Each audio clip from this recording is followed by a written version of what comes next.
Scott Morrison, he's speaking live, as we can see, and the monitors, they're coming into us. Andrew, good morning to you. But the campaign unofficially underway. Incredible, isn't it? Yeah. You know, we used to whinge when there was a 6-week campaign instead of a 4-week campaign. This is shaping as a 7-month campaign. It looks like a recreation of the last election. You'll recall he became Prime Minister, Liberal leader in August 2018. The election was in May, pretty much in campaign mode the whole time. So they're trying for a repeat of history. So is this how it goes? Budget, sweeteners, election?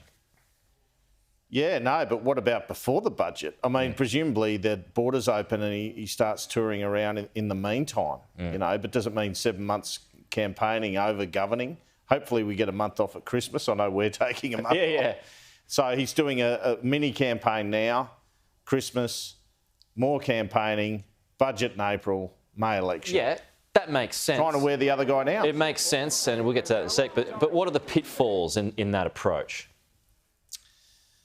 Well, anything can happen in politics. Anything can happen. The lockdowns could happen in Queensland, WA. They could happen in Queensland while you're holidaying there. Who knows? Not a bad place to get stuck.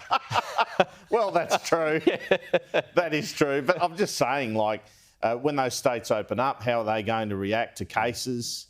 You know, in early June, he was laughing, Scott Morrison. Now he's well behind. It shows in the pandemic how quickly things can change. And what do you make of Labor's performance at the moment? Obviously on the front foot when it comes to electric vehicles yesterday. That probably got a right to be miffed about some of the language that was used, considering what was said 3 years ago. What do you make of the last 24 hours? Well, it's a risk to put up a lot of policy like Bill Shorten did, and he obviously lost. That was obviously a failed strategy, but it's also a risk to go small target, and they're going small target. What's the case for change here?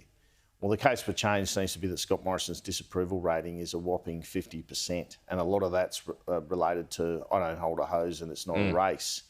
So Morrison has to campaign for 7 months, try to get people to forget that, change the narrative around him, say you might not like me sometimes, but I'm the devil you know.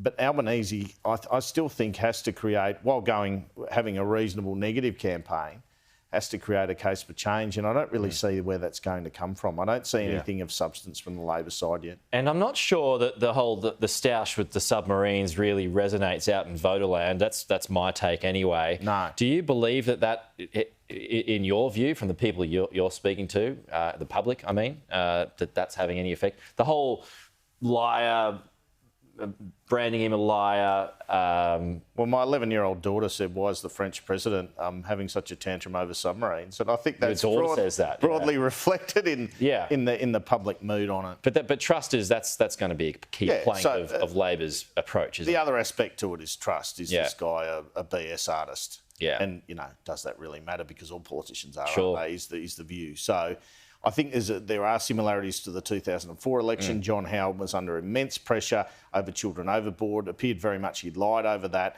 and yet he came out with the slogan related to interest rates, who do you trust? So it doesn't become who do you trust in terms of telling the truth. It becomes about who do you trust in terms of stewardship of the government and the economy, and that's what the government's hoping. And we played a little bit of the speech from Prime Minister Scott Morrison live earlier, and it's about the economy. It was about emissions. Obviously, that's the big pitch at the moment. But they will probably be, would you say, the two biggest planks of national security as well? Yeah, it almost looked like a sermon to me, but it was delivered with some passion and delivered pretty well. Some convincing lines in there, but.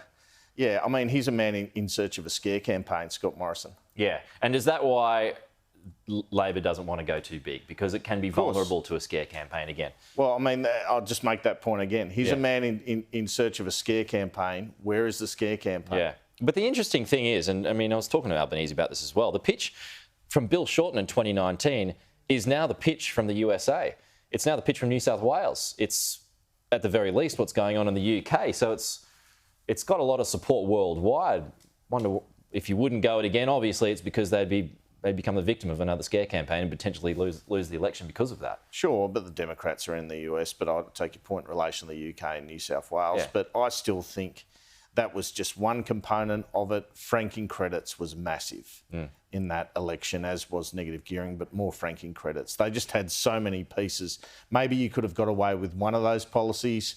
But you had Bill Shorten, who wasn't popular, and all of those policies apparently when Jay Weatherill and Craig Emerson did the review of the campaign, they were surprised Labor didn't lose by more.